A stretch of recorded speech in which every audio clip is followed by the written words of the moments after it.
8:44, everybody. And a groundbreaking announcement by the U.S. Commerce Department this week will result in a historic expansion for Jewish businesses, not only in New York, but across the country. Yeah, Jewish businesses will now be classified as minority business enterprises, making them eligible for billions of dollars in grants, contract, and loans.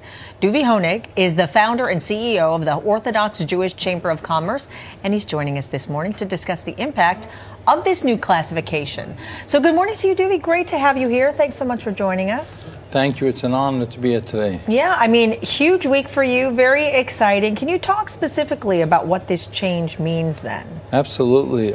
It's so historic.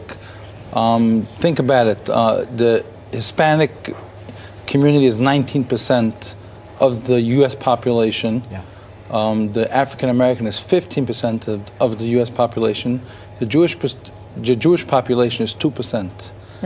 And all the minorities, MBDA, billions of dollars of grants since 1969 when they established the Minority Business Development Association under the U.S. Department of Commerce.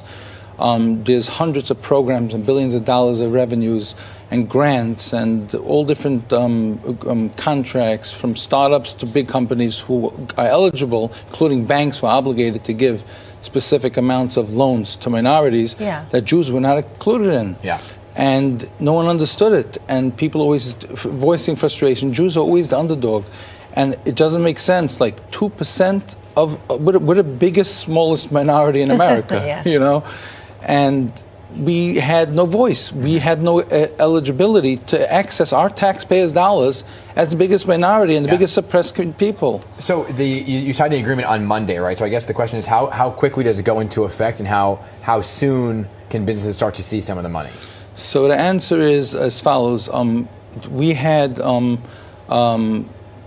changed the way the U.S. Department of Commerce is going to and the Minority Business Development Association are going to go forward with the applications. So I had a meeting with them right afterwards. We're updating the applications.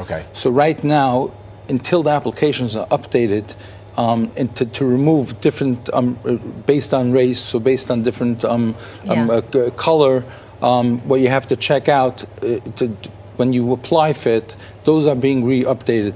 So after we signed the MOU, the Memorandum of Understanding, to recognize Orthodox Jews as minorities, and I want to tell you about it, that it took us a year and a half to advocate for this.